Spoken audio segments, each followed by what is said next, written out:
Hey everybody, welcome back to the channel. My name is Andrew and we are on episode 11 of Breaking into Cyber. I am very excited today to introduce Fletus Poston III, who is a seasoned cybersecurity leader with over 15 years of experience, driving enterprise-level security operations, application security, and cyber defense. He currently serves as the Senior Manager of Security Operations and Application Security at CrashPlan, where he leads a global team of analysts and engineers in protecting critical infrastructure and applications for emerging threats. At CrashPlan, Fletus is responsible for the implementation of enterprise-wide security tools, overseeing incident response and enhancing product security through secure SDLC practices and developing policies that align with industry standards like ISO 27001, PCI DSS, and GDPR. His leadership ensures robust endpoint, network, and application defenses across the organization. In addition to his corporate role, Fletus actively contributes to the cybersecurity community. He serves as a faculty research advisor for the SANS Technology Institute, guiding graduate students through advanced cybersecurity research and capstone projects. As a community instructor at Level Effect, he facilitates workshops and discussions on threat detection, vulnerability management, and real-world defense operations. Fletus is also the principal consultant of Fletus Poston Consulting LLC, where he advises clients on vulnerability assessments, compliance frameworks, and improving operational resilience. With previous leadership roles at Duke Energy and longstanding involvement with the SANS Institute, Fletus brings deep technical knowledge across SIEM, IAM, incident response, and security architecture. He is passionate about mentorship, threat-informed defense, and helping organizations mature their cybersecurity posture through collaboration and innovation. 15 years plus and going, Fletus. So happy to have you on the channel. Pleasure to be here, and wonderful intro there. Wonderful intro. It's so crazy what ChatGPT can do. And I hear you. I hear you. Does it ever kind of, I ask this to everyone that I kind of get to do their read-ons in their bios to the channel. Like, is it just nuts when you kind of have to take that step back and see that that's the amount of experience that also just keeps growing the more and more you kind of get to come on these talks or these kind of channels? Yeah, I'm glad you say 15 because it's getting closer to 20 right now. And I'm glad not to think because it's hard to believe that I'm not 21 anymore. So I appreciate the rounding down instead of rounding up. No worries. Well, we'll go ahead and kind of get into the heavy hitters here on what everyone kind of comes on to for the series of Breaking into Cyber. And we'll kind of start off with you being in a manager role. And this is, I think, a really important one that I think the last few SOC managers I've had on this channel, I've gotten a lot of good feedback on some folks that are trying to get into this industry that like to hear the different diversity of what managers are looking for on like resumes and interviews. So the first question I have for you is, when it comes to hiring, what do you look for in particular when it comes to a candidate during the interview or possibly even just on a resume? Sure. So I'm going to be probably the oddball. I don't like resumes. I don't like seeing people's resumes. And to be honest, as a hiring manager, depending on the role, I'm spending 15 to 30 seconds on a resume before I decide if I'm going to interview. And sometimes it's even right before I interview. I may not have seen it. You've been screened by my HR business partner. You've been screened by a colleague, former peer, etc. And I've been asked to join the interview. So on that note, your resume needs to be clean and tailored. But I will tell you, and anyone who knows this, the automated systems, the ATSs, are the HR firewall. They eliminate a lot of people real quickly. And a funny story for you, and I got a referral. I had the resume in hand. I looked at the resume, didn't see anything glaring. But when I got the candidates to interview, I asked them, where's so-and-so? And they're like, they got screened out. And I'm like, why? Well, the system didn't score it high enough. I was like, well, I would like to interview said candidate. And so I got that person pulled forward. If I had not had that referral or someone physically handing me, or in this case, digitally handing me their resume, I would have never known they applied for the role. They wouldn't have had the chance to be screened. So TLDR, get a referral, get it into a hiring manager's hands outside of the application process. If you are a junior analyst, you're likely going to have to apply. But I prefer you do not apply. I prefer you to find your way into the environment through someone who already works there, through mining the business, getting to know people at conferences, meetups, volunteering, and that's how you're going to get your in. So you can get on that video screen, that phone screen, and then we can apply. Because sometimes you can have one or two interviews with a company prior to you getting into their HR management system. Yeah, no, 100%. I call it the HR algorithm. So I always emphasize too, when folks are looking into getting into a role, it comes into one, just like you said, really tuning up the resume, making sure that you're not just sending a generic one that you use for, oh, this is the one I always use for job A, B, C, D. Like, no. Every role that that HR reps or the recruiters are writing into, and even at my last job, my boss even mentioned to me sometimes, like, look, like, unless I tell exactly what I want from that recruiter, if I just tell them, hey, I want a security level analyst that knows SIM work, the recruiter sometimes will go out and Google, hey, what makes a good SOC security analyst to do SIM work? And then they might chat GPT that. They might just Google dork it and say, oh, this needs to be someone with 5 to 7 years of experience. They need to have CISSP. They have all these unreachable experiences for a junior level analyst, when at the end of the day, for a junior level role of being a SOC analyst, like, know some Splunk, know an EDR, maybe have your Sec Plus, have a degree, if it's even required, and then get in the door. I think that's huge, just like you said, when it comes to those referrals, and also just tuning up that resume to make sure that you are hitting in those key points to get through the HR algorithm, to get that first round interview, and even just directly get to the hiring manager. Yeah, another trick, don't highly advise this, but if you know someone who's training their system, write text keywords in the header or footer to see how it scores differently. And when I say that, I'm joking, but I'm kind of serious. Tailor your resume to the job description. If I use certain vendors' technologies, try to reference them, even if you say you have a working knowledge of a Palo Alto PAN, so their OS, or have a working knowledge, and then you put the term in there, because that way the algorithm's going to pick up SIEMs or XDR, Cortex, since we're picking on PA, and you use those terms. Other things too, put soft skills on your resume. Yes. It's okay to have soft skills on your resume, because, to be honest, I'm going to pick on your resume. When I say I pick on it, I can take from job 1, I can take from job 6, I can take from job 2, or I can pick a volunteer community experience, a community service event.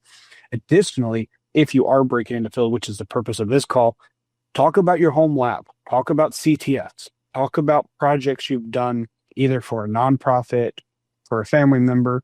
And while we're on this, little tidbit for you, you probably managed a small business network already. It's 2025. Most of your homes have 20 plus connected devices inside their environment. That's the equivalent of a small business.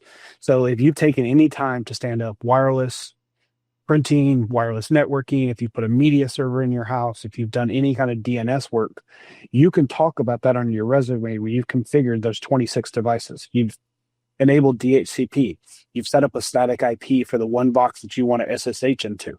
All those can be a project, and you can call it home project, and then label out, I stood up a server, a Pixie, I stood up a DNS via whatever you want to say. If it's a Raspberry Pi, and then I set up an access point, I hardened it. Boom, you just walk through networking, Linux, potentially because of the Raspberry Pi, and you just showed a lot of different skills real quickly by just calling out, building out your home network. Yeah, and it's, so just like that too, like, now I don't know your thoughts on this, and this might be kind of like a interesting way to pivot to this. Like, so LinkedIn, when I was getting into the industry and breaking out and getting into cyber, I heavily relied on my LinkedIn and started adding folks into the network. Now I will say this, and I've learned this, and I get such a better result when it comes to connecting. So I obviously have a premium membership with LinkedIn, and I think I get that from being in the military. But when I reach out to someone new I want to add to my network that's within the industry, that's maybe with a company I admire, that maybe down the road, that's where I want to go to. When I send that connection, every time you say connect, it gives you an option. You can either send a note or just send a connection. I have had probably 85 to 90 more percent success when I send that connection with a small little note, just saying, hi, my name's Andrew Crotty. I'm in the same field as you within cybersecurity and just admire the work you're doing. You work for a company that I may admire to go to. Would just love to connect and grow my network. And probably within a day, boom, I'll get that connection added. To include when it comes to when you're trying to break into the field, I think LinkedIn is almost the new cover letter on top of cover letters that companies sometimes still ask for. Because the first thing a recruiter or some team's going to do as soon as they see your name or resume that's making it to your desk, or even when I get accepted and go to, hey, you're going to be interviewed by Stephen Colbert, Joe Sanders, and Kayla Mead. I am doing OSINT on all three of those people to see, okay, what do they do? Were they in the military? What are their hobbies? Do they do community work? And when you're on that call, that helps you kind of slightly build that connection. So when I did my interview for Wells Fargo, my previous manager, George Wade, used to be in the military, and he retired from the military like a month before my interview. And so as soon as I got on my interview, I said our hellos. I said, hey, very nice to meet you. Hey, congratulations on your retirement. I saw you just retired as a warrant officer. That's so awesome. I'm also in the military, also going to be a warrant officer. And I feel like it was helpful because I ended up getting the job, not probably solely on that, but I built that small connection on, hey, he did his homework and knows who I am, knows the type of work we're doing, probably knows the type of values he has being in the military. So what are your thoughts, I guess, on leveraging LinkedIn in that OSINT aspect when looking into that next role? That's a perfect segue into something that I tell every person that I've mentored or been in a mentor relationship with. Go ahead and pick 3, 4, maybe 5 companies that at some point in your career you would aspire to work for. Connect with them on LinkedIn. Follow any of their social media platforms. If that's on X, Twitter, I mean, X and Twitter is the same, LinkedIn, whatever platform they're on, Blue Sky, and just follow them. Then monitor LinkedIn. Watch for anyone to get a new job. So do your connection piece. When you go to connect with that person, so let's just say it's Wells. We're going to pick on Wells for a moment. You said you worked for Wells. Sally Jones just accepted an information security analyst role. You can go connect with Sally Jones in that note. Sally, congratulations on getting your foot in the door at one of the leading financial institutes. I'd love to stay connected with you as I have an aspiration to one day be a GRC analyst for a Fortune 100 bank. Leave it alone. Sally posts a week later, hey, have the opportunity to do a community service event. Like Sally's post. Now it's been about a month. Send Sally a DM. How's your first month on the job been? Is it what you thought it would be? What have you learned today that you wish you knew on day one? Yep. You probably already got Sally's to at least respond once or twice. Then go quiet again. 4 or 5 months later, depending on your gameplay, reach out again. Hey, Sally, I saw that Wells Fargo just purchased another bank. Did that impact your role any? How did it impact your role? What do you wish you knew prior to this about M&A activity? Now, there's a job posting at Wells. You connect with it. Hey, Sally, here's my resume. Could you hand this to the hiring manager? On that phone screen, now you can talk about the community service event Sally parted to. You can talk about the M&A activity because you've been monitoring the company for the last 4 to 6 months. You're going to sound like an employee to them on that call because you're referencing a colleague that they may or may not know. The large banks are probably not. You're referencing their community service event, which probably we all know is core values of most of our Fortune 150 companies. Yep. Fair. And then thirdly, you know enough about the company that you're speaking to them and not asking them questions. So that runway of connecting, following, liking is another way to build that cover letter because they're going to see your name like things. If you strategically comment with well thought out posts, people are going to like it. You're going to follow you. You're going to get new subscriptions. Your network's going to grow. And at some point, someone's going to think about you and say, hey, Andrew's been evolving. Andrew's got this title. Maybe we should talk to Andrew. So the recruiter's going to reach out to you because you've been following the page. The recruiter goes and look who follows their page. They see that you've interacted with their page. So now you've done it from 2 folds. You've got both sides of the coin. You've got recruiting and talent looking at you, and you have an internal security reference. Bingo. You have an opportunity to now sound like a Wells Fargoer. Yeah. And I think it's funny because a lot of folks I talk to, they have such a hard time connecting. And like, oh, because not many IT folks I'd say are extroverted. I'm a very extroverted IT person, which shocks people, I know. But it's those soft skills I think that you also talked about on a resume were being able to talk to people, being able to have those just simple conversations. And some people would say like, oh man, but doesn't it kind of get weird when you're doing that to like some random person you don't know? I'm like, I'm not saying message the person every single day. Just like you said, be strategic about it. And you're just doing it in order to connect. Like there's many coworkers or people I follow on LinkedIn and talk to like on comments or on DMs. Sometimes it's just for business and kind of like knowledge growth. Like, hey, did you see that CV that dropped today? Did that affect your organization?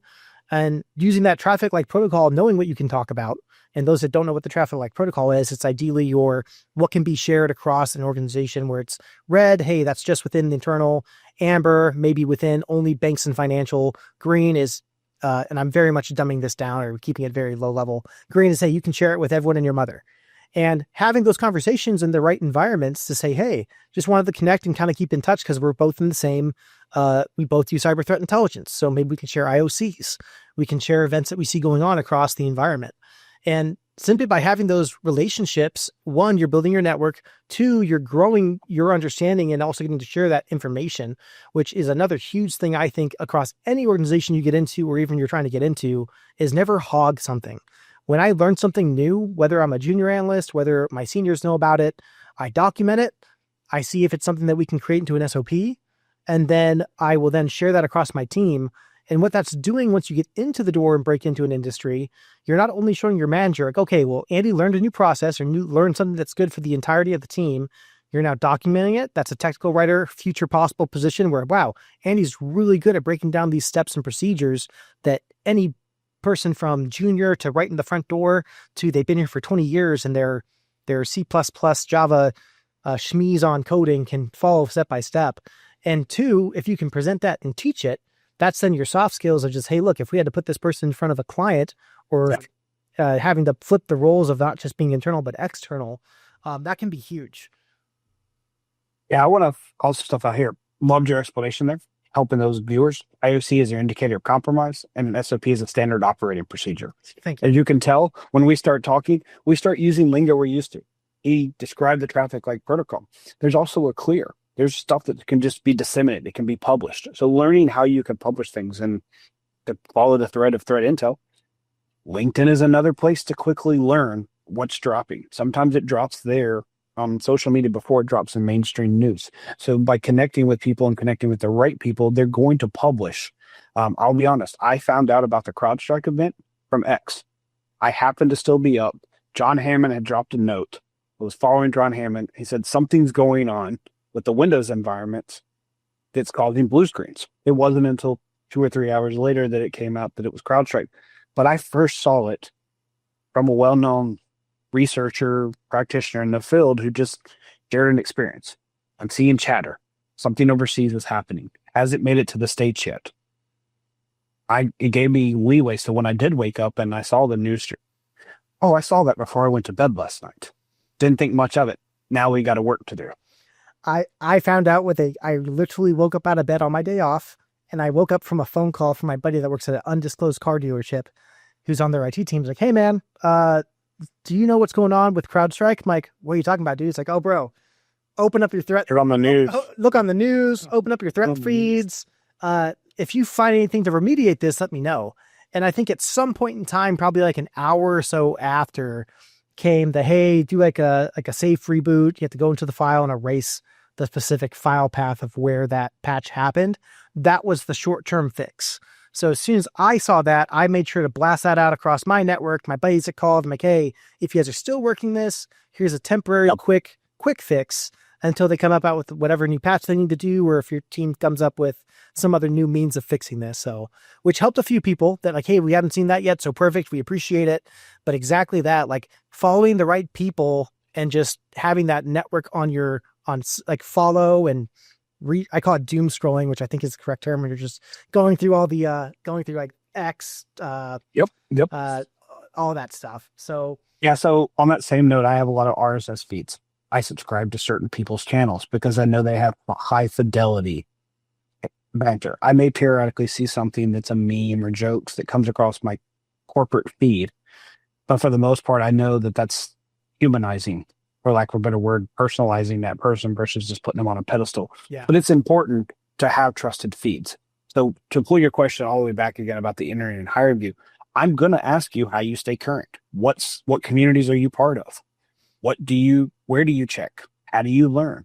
How do you verify what you've learned? Not just trusting, because I can easily ask you, tell me about and make up something just to see if you're going to BS me. Like I can ask you about a new APT group that doesn't exist. Yeah. And I'm going to see what you say. I don't like doing that for junior analysts because they're not expecting it. But for someone who's a senior staff or a lead, if you get cocky, I'm going to possibly throw something at you just to see.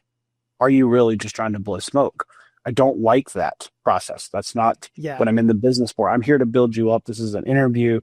Most of the time, I'm not going to get very technical. And people are like, what do you mean don't get very technical? I want to see if you can mesh. My first interview is with me.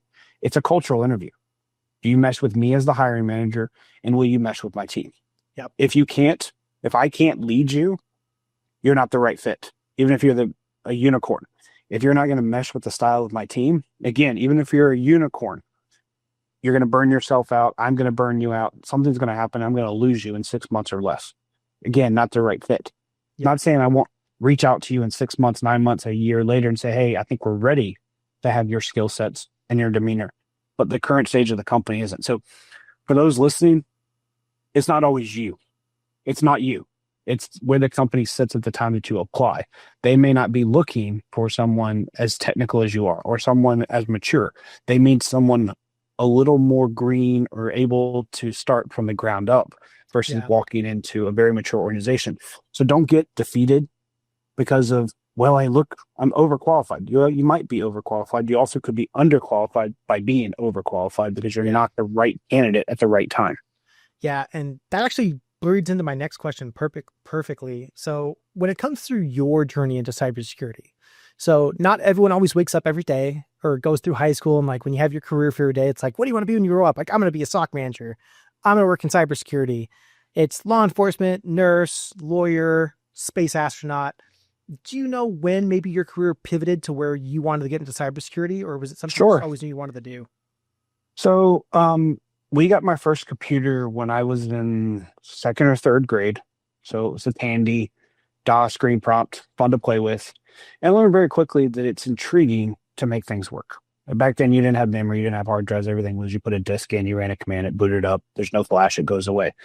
So fast forward a few more years, I got into high school. We started building out the technical classes. I mean, I graduated in the early 2000s. So like I've been in the field a long time now.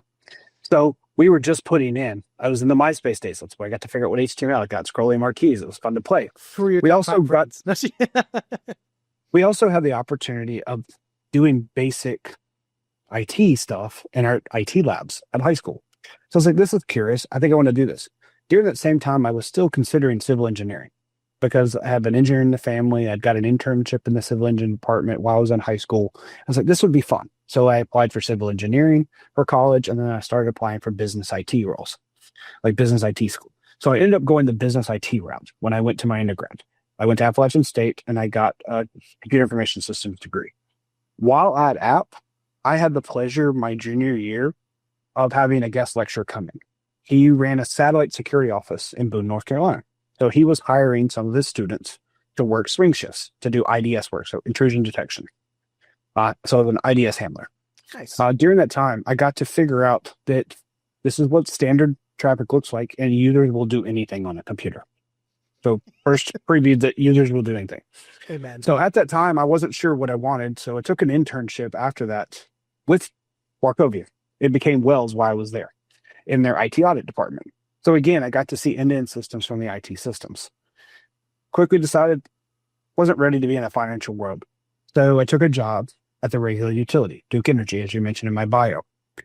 On that role, I did IT service management. So it was the IDLE framework. I did the front end side, but I got to lead the CAB, so the change advisory board for that company. So I met my CIO and all of his direct reports within 6 months on the job. Again, this is a Fortune 150 company at the time, regulated utility. So at that time, I was like, this is great. I was in a rotational program. So after that, I did web app monitoring. Again, I got to learn more about the business. After that, I did electronic document management. So still in IT, because at the time, this is early, mid 2000s, security is still under IT.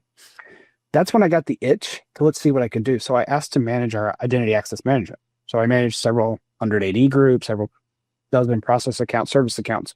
So I put security back into my day job while still in IT, managing several hundred servers with 2 or 3 other people at the time. At that time, I went back and got my master's. So I started my master's, started mentoring, started meeting with the director of security. Became a good friend of mine, still a good friend of mine to this day. We still see each other fairly often. He's like, I don't have openings now, but stay in touch. So a year and a half into my 2-year program, it took me 3 years to get my master's.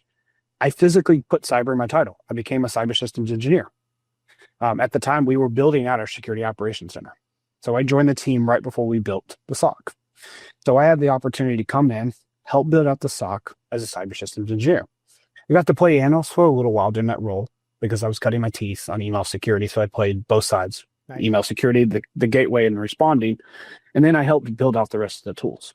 When I left Duke Energy, as you alluded, I was a team lead. I had about 15 engineers reporting to me. So we did anything from the endpoint to SOAR to cloud when I left. So again, you can see IT is weaved in there. And we want to hear something, I have a talk out there, IT to blue team. And I talk about how every single one of those IT roles set me up for the lexicon that I use today. So in ITSM, I learned about process, procedure, and technologies. In audit, I learned about end-to-end encryption. I learned about stuff that we deal with today. While in document management, I learned about least privilege, change control, documentation. Then I got into security again, and because I knew all this, I was able to apply that to the business, and I understood this is what my IT team have to do in an event. This is what the application teams have to do in an event. This is what the line of businesses have to do. So I could speak that language. I always tell people to be in cyber or CISO, you have to be bilingual. You have to be able to speak business and tech. Yeah, definitely. You have to be bilingual. Good friend of mine, Russell Eubanks, told me that, and I love it. You also have to know your no. A-N-O-W, know why you're saying no. So all of this roles up until where I'm at today, including CrashPlan, has taught me that. And then CrashPlan, going from a large publicly traded company to a small PE firm, we only have 200 employees right now. So it's a very small security team, but we support almost 1.5 million agents deployed globally. And we have personnel from the east to west coast in the US, and then in Europe and APAC a little bit. So I have global presence here. So all of that to say, my journey led me through the traditional route of high school, college, into an IT, on-the-job training, put cyber back in my title, continued ed, and then I sadly or gratefully have several dozen industry certifications. Some vendor-based, some big known ones with ISC2, GX, etc. that I hold today. I know we'll get into this. Certifications are great, but they're not required. Yes. Just like my degree is great, but not required. But like a good friend of mine says, I can't take your bachelor's away from you. Your certification requires you to continually either get your CPs or pay your dues, that you could lose it. Your degree doesn't go away. You got your degree 20 years ago, you still have your bachelor's degree. So that's one thing that's going to sound bad, set and forget, but you always have the degree. Yes. Your certs can be a little tricky to maintain. You get laid off. You can't get your CPs. You can't afford to renew them. You may lose a certification. I can't take your degree away from you unless they decredit the university where, again, you still have it. It just may not mean much. Yeah, no. And I think you said the certifications aspect, I think one of my mentors told me too, like you could have an alphabet behind your name on what any and all certifications you have, but you can hang them on the wall. You can put them after your title. You can add them in your email chain. I know some people do that, and sometimes it makes me laugh. But so it's like someone would have like the whole SANS master's class of like 15 certifications in their email chain. I'm like, all right, man, cool. You have 15 SANS certifications. Like, but can you speak to all of them? Can you implement and do all the training in all of them? And that's one thing that, and like you said, we're going to talk about some certifications of what you think are some good certifications to get for breaking into cyber. What do you think are some of that are not necessary? I think in CompTIA is always the first one that comes to mind. It's, I think, the most cost effective when it comes to understanding some of your baseline knowledge. It gets you, I think, the 8570 or 8470 now compliance for DoD. But it's as Bree Frost once said, talking to her, she's like, you're never going to, like, let's say you get your pen test plus, and okay, man, now you're a hacker. You can go and do pen testing. You will never have a question or when you're doing an actual pen test where it's like, oh, you need to get past this firewall. A, you're going to do this. B, you're going to do this. C, you're going to do it will never be a multiple choice question. It will be, hey, from what you learned, what can you recall or what do you need to implement or do to get this result? And yep. Same thing with Jeremy Giroux. He's like, yeah, dude, like you could have every certification in the world behind your red name on a resume. But if I talk to you on an interview and someone just has their Sec Plus and I'm talking to them both at the same time, And if I ask them the same exact question of, hey, how would you investigate a phishing email? If that person that has their Sec Plus can break it down from high to low and standardized and systematic of all the right things that should be getting checked off better than that person that has every certification under the book, you're going to go with the more qualified individual. And it's just because, yeah, that's great that you have the certification knowledge. And and same thing. I don't discredit folks going down the certification pipeline. I think it's great. I have everything up to Security X. It's great. It was great information. It was great knowledge. I leverage what I learned. I have stuff highlighted in books I still pull up and say, oh man, I think I read about that during this chapter, and I'll reference those when I have to try to figure something out.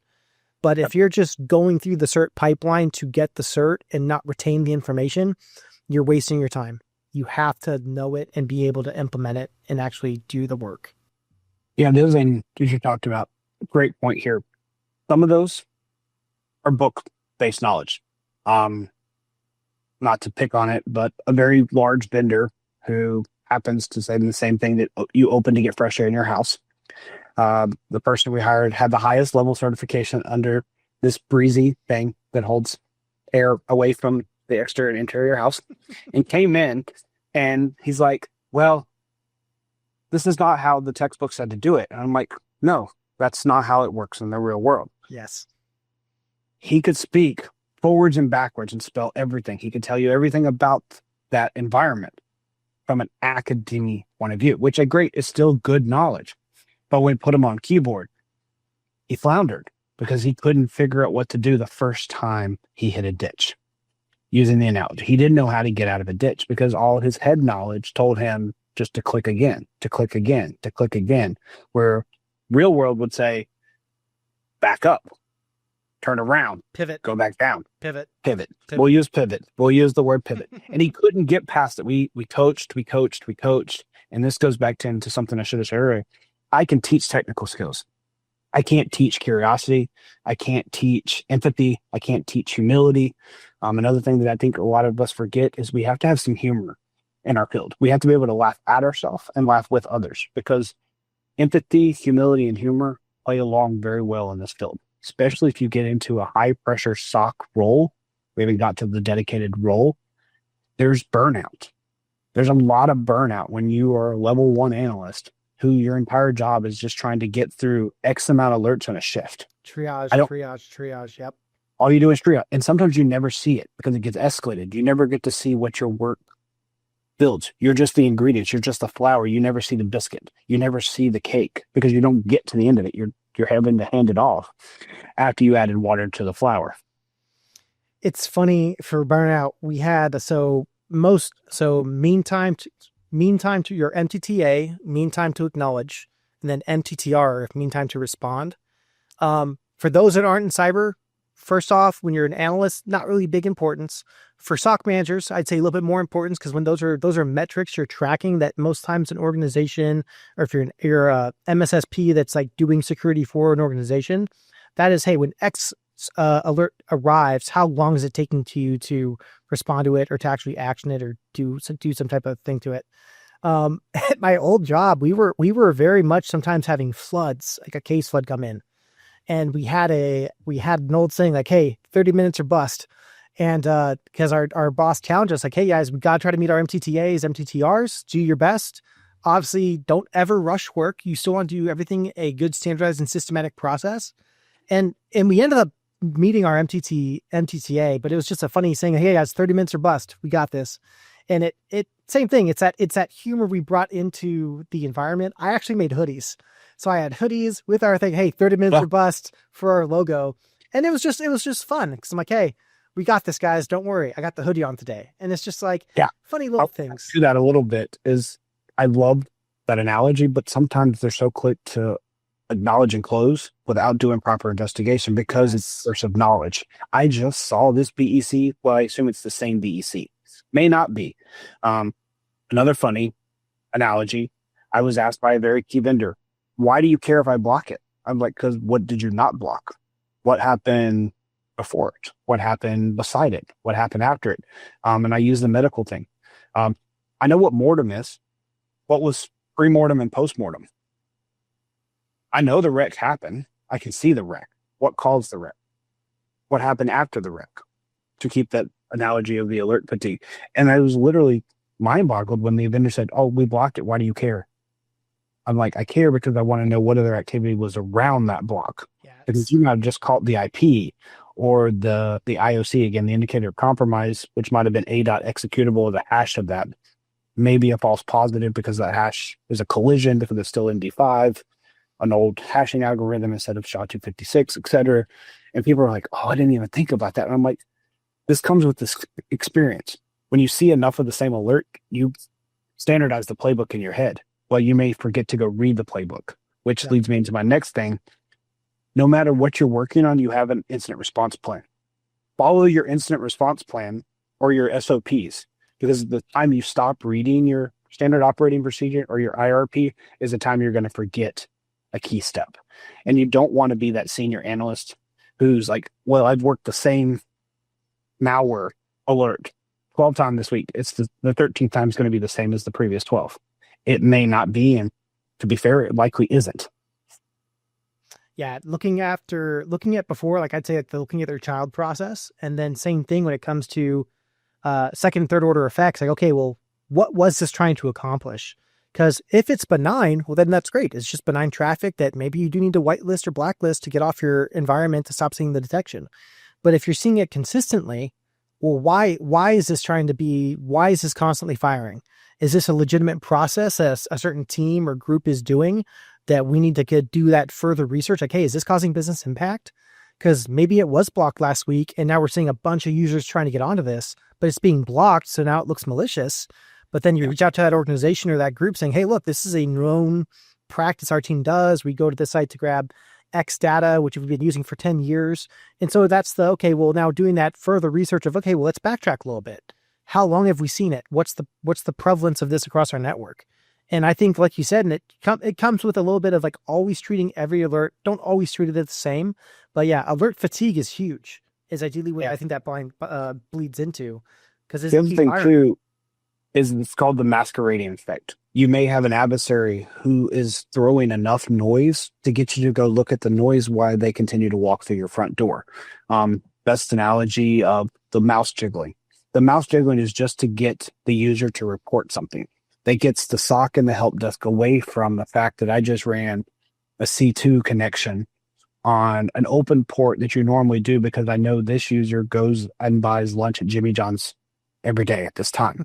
So I'm going to piggyback 443 traffic to Jimmy John's, but redirect it to a misspelling of Jimmy John's. So if you're not looking very closely, it's using acrylic letter and depending on your tooling. But I'm over here paying attention to this mouse jiggler. Yep. It's that they installed. Or even better, they put their wireless mouse in their back pocket, sat down and started moving, and they forgot that their mouse is in their pocket and their mouse is jiggling.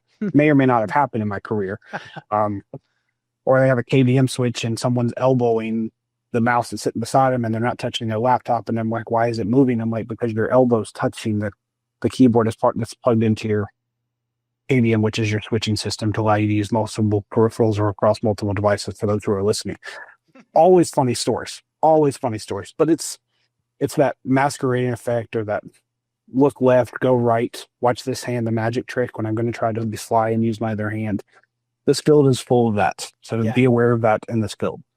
So when it comes to training and kind of, just like you said, keeping relevant into the organization, what do you have or maybe recommend for your young analysts and folks that you mentor when it comes to training platforms, folks to kind of stay on top of their stuff? So the first one is get knowledge as cheaply as possible. So I advise people going to a local B-Sides event. Go to meetups with ISSA, ISACA, CSA. All these are training organizations I'm sitting. Go to a DEF CON chapter if you've got one locally. Get knowledge cheaply as possible. Go to presentations, go to workshops, go to CTS. There's a lot of free capture the flag events. TMC puts them on, Hack the Box, Try Hack Me. There's other free ones out there. Find them, do them. If you're still in college, the National Cyber League. Your university likely participates in the National Cyber League. Join the team. Get involved in it. Learn that quickly. I'd mentioned some of the paid platforms. EMC, Pluralsight, Cyber Early, Google proper, AWS proper, Microsoft proper, have free or low cost trainings and certifications. Yep. If you're the ISC 2, not squared anymore, 2 is still giving away their certified cybersecurity degree, their CC degree. So you're asking, Fletus, what is that? It's the precursor or the associate level CISSP. So instead of getting your associate CISSP, go get your CC. It's going to show up on more and more resumes as it's getting traction because ISC2 has committed to 1 million certifications. So until I think, keep me honest, I haven't looked in a while. Once they get their millionth, they'll start charging. Right now, it's free because they want to certify 1 million practitioners with that degree, which leads you back into your thing earlier. CompTIA, even though they just got bought. Yeah, they got bought out. Waiting to see what happens. Yeah. Waiting to see what that change still offers good entry-level certifications that are a couple $100. Find someone to sponsor you, go rake someone's leave, go do something to make a few dollars or go through that. Fun fact for CompTIA, because I still leverage this so if you have a student account, CompTIA has a student discounted rate for their vouchers. And it's actually pretty solid for their discount. Like I think like if their Security Plus was like $250, I think it knocks it down like almost like to $160, $175. Don't quote me on it. But it actually does a pretty decent job knocking it down for the student discount. Just requires a student email address, which I still use my Grand Canyon University one from when I got my master's. And they still acknowledge it if I do ever want to go and if my work doesn't pay for that said voucher. Yeah. And that's the other thing too, is there are voucher programs. So I'm glad you mentioned vouchers. Look for vouchers, ask for vouchers. Once you get in with a job, ask them what their continue ed looks like, what their training program looks like. Yes, training dollars have been cut in 2025, not to be mean, but there's free trainings. So SANS puts on free summits. So the SANS gives away free materials. They do summits pretty much every month. In some way, shape, or form. You can go in person for a couple $100 or you can watch it online for free. Red Siege puts on stuff. Black Hills Information Security puts on, like, all of these big security firms, and I'm calling big because a lot of those are friends, and then the bigger ones, I have friends in those too, are trying to give back. John Strand has run Pay What You Can right now. He's started another Pay What You Can for the SOC. He does a few others. You can pay $1, $25. I think he maxes the course out at just like $500 or $600. So even then, you're paying for a full course of $600, which is roughly $100 a day. Be frank with me. Some of you have blown through $100 on a Friday night. You blow through that in a week buying coffee 2 to 3 times a day from a local coffee brewing shop. If you ever looked at your budget, just give up coffee for a week, give up one Friday night, and boom, you've got a training. Just takes discipline and the ability to redirect the funds. Because we all can find money if we look for it. We always say we can't when you're starting out. You have some. Not saying that's for everyone. There are people who literally are living paycheck to paycheck or even sometimes without the paycheck. So I'm not trying to belittle that. But a lot of us have a job, may not be what we want, can carve out $200 for the month to go to something. I call that self-investing. And a lot of my mentees and even some folks I've talked to and my mentors have told me, like, look, like in order sometimes to get that next role, I paid for out of pocket my CYSA. I paid for my Security Plus. And it's motivating because first off, you want to pass the first time. And I mean, I took my CYSA 3 times, and I'll tell you one thing, you think paying for it the first time, it sucks. Try paying for it 2 more. I only paid for it twice, luckily. So I took the first time, failed it by like 50 points. I'm like, damn. Took it the second time because it was the free it was their version 3 beta, missed it by 10 points. And so I'm like, okay, I got this. Got to double down, triple down at this point, but put the money where my mouth was and bought my 3rd voucher. And then I passed it with like an 875. And I'm like, why couldn't I do this the first time? I am also, and not everyone here is a good test. I am a horrible test taker. I hate tests. I wish they would just throw me into a room and say, hey, you're going to work 15 alerts. Cool. Got you. And I just recently took so TryHackMe just released their SOC level 1 analyst certification. And they had a promo where if you held because they're comparing it, I think, to the CYSA Blue Team Level 1 certification. So if you held those certifications, you could take the test for free within, I think, 30 days. So I took the test and I thought it was great. I did a video on it. I thought the thing I liked about it most, and I can't talk to Blue Team Level 1 because I haven't done that certification, but I've seen the training. The hands-on portion is, I think, the best thing that you can take away from any certification. So same thing, I think we said TMC security. Those certifications aren't horribly expensive. They're still up in, I think, like the $250, $350 range, but it's hands-on. And I think what TryHack Me is trying to accomplish it was a 3-portion test, 80 questions. You have an hour to do the 80 questions, all pretty fairly simple, generic baseline SOC level 1 questions that anyone should be able to answer with some slight study or a little bit of experience. And then 2 simulation 1, simulation 2, which are 2-hour simulations each. So the test in entirely takes about 5 hours. I completed it in 3. But the hands-on aspect of it, of getting to work through a SIEM, work through Splunk, go through the detections, read through the data, write up a report, and actually get that piece of it for the hands-on experience, I thought was huge. And so... Yeah, and I drew a blank. You called it out in my bio, and I didn't even fill out Level Effect to you. Level Effect is also in the same boat right now. There's free Twitch streams that they do with Anthony, and there's some very cheap SOC 1, SOC 2, continuous defense, shameless plug, Level Effect and John Hammond are going to do continuous con later this.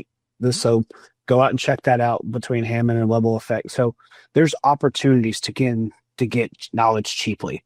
So the Twitch stream, they have a YouTube with Level Effect. Just to plug that real quick as the community instructor, I want to let you know that that's over there. I have webcasts out there as well if you're ever looking for more.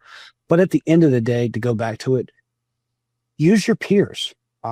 I haven't talked about it in this class, so I want to pull it up now. Reverse mentorship is key in my career. Yes. Having someone ahead of you and someone behind you is all you hear. What I want to challenge you with is have someone beside you. Have that person who's currently in the same years of service, same title, same industry, and let it be a healthy competition between you and them. And who's going to get the next promotion? Who's going to find the next CVE? Who's going to close the alert quickest? Who's going to deploy the next content detection engineering rule, et cetera, et cetera. And then pass the torch, because now you take that knowledge and you share it. Yes, you still want them to know how to fish, but if you can at least give them a nice rod to fish with, they're going to succeed better. So it's helping them. And then that person ahead of you, here's the other thing. It doesn't need to be a cyber professional. It could be a business executive who works in finance. It could be a retired Navy captain who you just want to learn from because you just admire what they did in the armed services.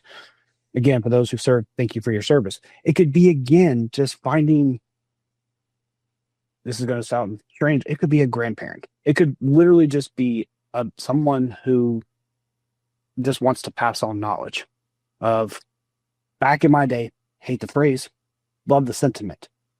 Because you have to realize that there's much value. Another thing on that note, what was common knowledge when I started 20 years ago doesn't need to be common knowledge anymore. I have to get past that, which I alluded to briefly earlier, and I want to talk a little bit more. It's called the curse of knowledge. You and I don't know how to be a novice again. You and I can't be a novice again. No matter how hard we try to forget our life experiences and the training that we've done, we can't undo what we know. So when I'm hiring people, I like people who haven't done the job very long. Because it's going to sound bad. I don't want to have to brainwash you to unlearn what you know. I want you to learn with me. It's so funny you say that. So I used this when I was actually interviewing as a beginner getting into cybersecurity. And it goes back to, I think, some firearm instructors would ask when I was back in law enforcement, they would ask us like, hey, who's your military, who's shot a gun before? And people would raise their hands like, awesome. You're going to be the hardest people to train because you have good and bad habits ingrained in your head. And then they'd say, hey, who here has never touched a gun in their entire life? And then they raise their hand like, you're going to be one of our top shots. And the same thing you can almost twist into for cybersecurity. And I leveraged this on some interactions when I was first getting into roles. And when I would ask for feedback, so it would come down to a question like, hey, like, why do you think you're the best position for this role? And one of the things I used to say when during my beginning times trying to interview getting into cyber was, look, like, you are looking for someone that is entry level, that doesn't have any bad habits. I'm breaking into this role and I wanting to learn the right way. And since I am such a clean slate, you get to teach me your way to make me the best analyst for X company. And sometimes it was a great feedback. Sometimes like, hey, you know what? The feedback you got, they want someone with a little bit more understanding or experience within the tool, or this is this.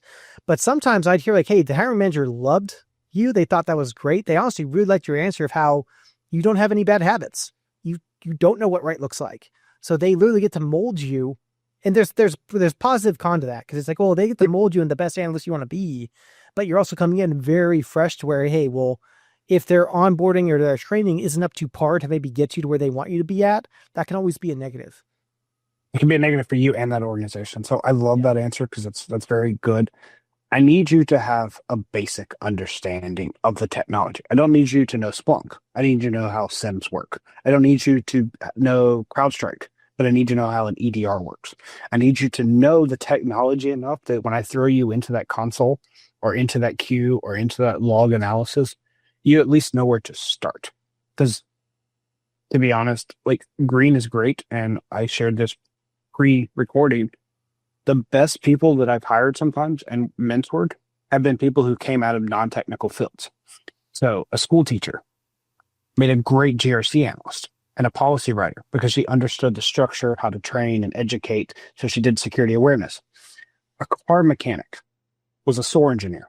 He had such great attention to detail when he tore the engine block away. He was able to dissect the injects and write good content engineering rules because he had the aptitude to pay attention to detail.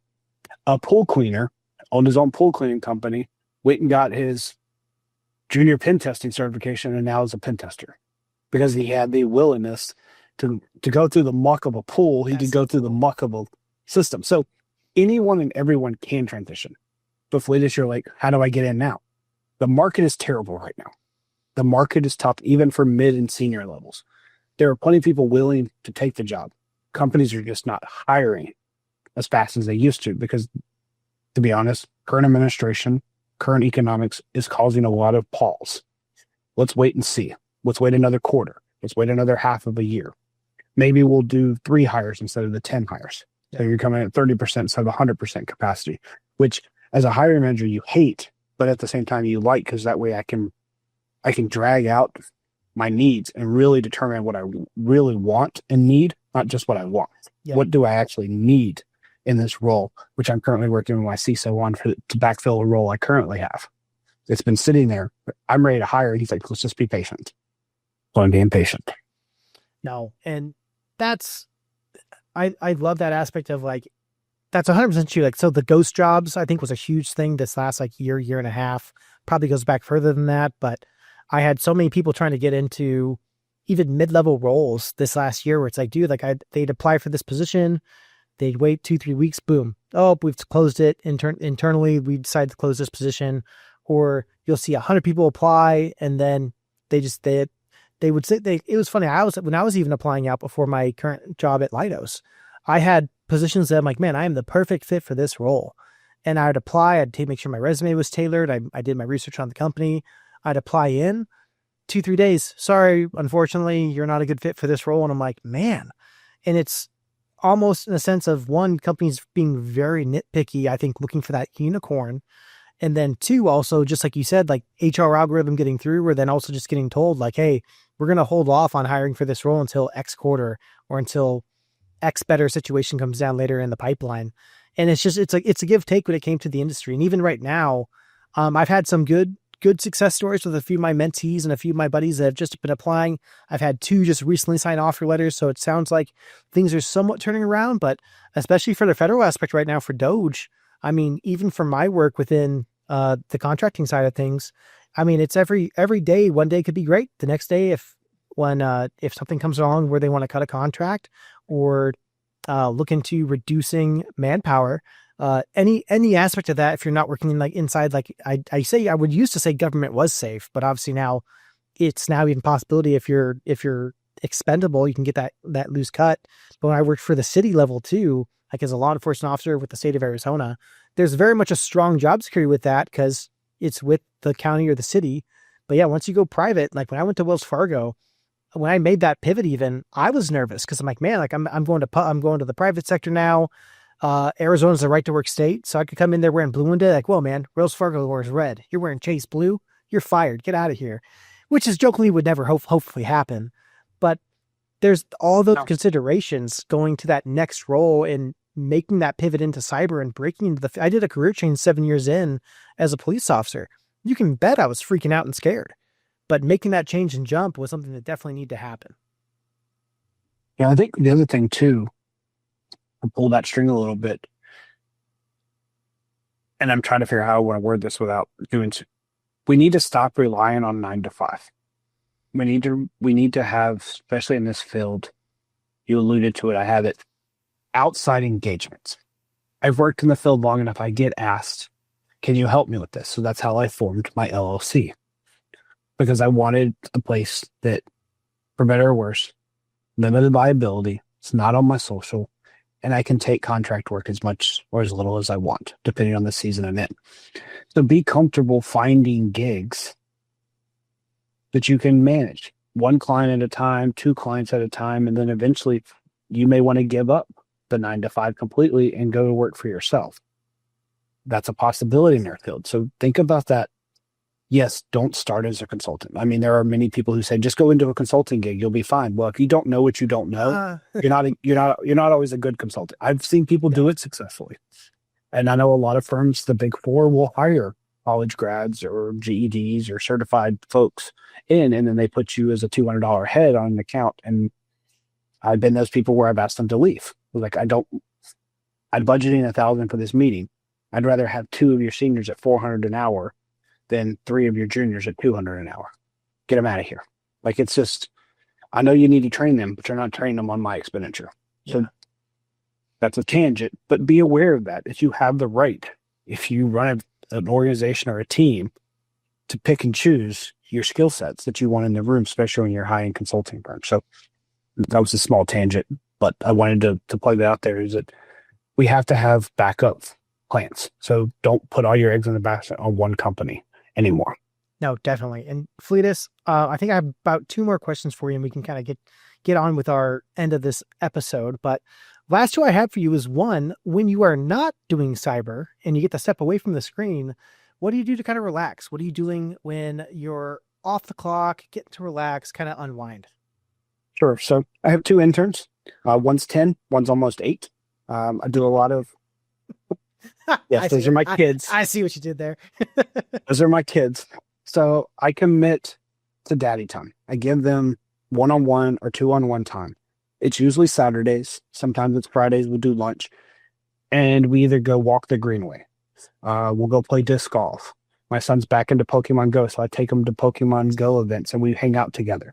My daughter's into like biking and rollerblading, so we'll go out and do stuff like that. I tag along. I like to do a few things with my hands. So I'd like to go out and, like I did landscaping this weekend, just to get away from a keyboard. COVID taught me I love to walk, just taking in nature, slowing down.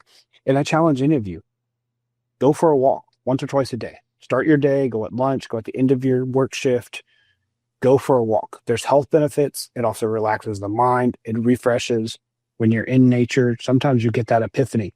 That's how I solved this. That's what I need to do. That's how I should say this. I'm going to write that email. Again, I'm not working, but it allowed my mind to take a reprieve so that I could come back to work. Same with my disc golf. Trying to find a disc in the middle of the woods can be infuriating, but it can also be, thank you. You pause. You pricked me with a briar. I scraped my knee trying to get through this. And then you're back at it again. There's just so much about removing the monotony.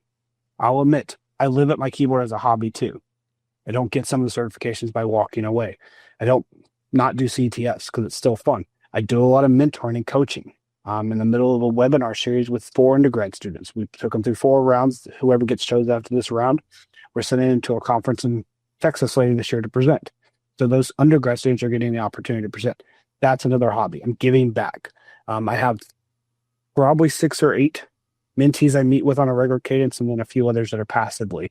So when I'm not doing this, it's mentoring and speaking, stuff like this. I like to give back to the community by doing talks, doing these. It's a way to share the knowledge and then glean from what others are saying as well. No, and that's awesome. And I really appreciate your time here on the channel, and tons of experience we just got to talk to here with Fletus. And I guess last thing I have for you is, one, is a huge thank you for coming on the channel as always. Going to get you some awesome Ginger Hacker swag for getting to steal away some of your time tonight. But last but not least, any final words for those that are trying to break into cyber to get into this industry? So 2, be patient, be humble, be a mentor and a mentee. No matter if you've been on the job 1 day or 20 years, you have life experiences and value to add. You can start mentoring someone before you even break into the field. And lastly, take every opportunity as an opportunity. Even if you fail, it's an opportunity to learn and to grow and to succeed next time. I joked that disc golf in the middle of the woods is an opportunity. Going on a walk is an opportunity. Like, find the opportunities in everything you do, and they're not always going to directly relate back to finding a CVE or closing an alert or solving that last challenge to get that challenge coin. Sometimes it is. So just be willing to take a break and just to remember, didn't do a dad joke in this talk, so I'm going to do it now. Everyone deals with imposter syndrome. So the fake noodle is still an imposter. You still have it. I've been in the field 20 years. There's still days I don't feel like I belong here. There's still days that I'm like, I need someone to tell me I still belong here. Affirmation goes a long way. Also with that humility. And then again, another dad joke, what do you do if you get locked out of your house? You talk to the lock, because communication is key. So when you are drowning, communicate. When you are succeeding, communicate and learn how to communicate. Some people like written communication. Some people want a DM. Some people still want the phone call. We work in a multi-generational organization. People forget cybersecurity is less than 100 years old. It's probably about 30 to 40 years old if you break it away from IT. It's been anything from IT security, data security, information security. Now we use cybersecurity. And even cybersecurity is moving away to now be data protection. We're breaking security away, because at the end of the day, we're just risk management. Yeah. All cybersecurity is just risk management. So finance has been doing it for hundreds of years. The insurance company has done it for hundreds of years. Now we're doing it from a technological point of view, calling it cybersecurity, when it's ultimately just digital risk management. No, definitely an amazing words of wisdom. So, hey, everybody, thank you so much for sticking around this late into the call. If you're still here, as always, drop that like, hit that subscribe, and I will catch you on the next episode of Breaking into Cyber.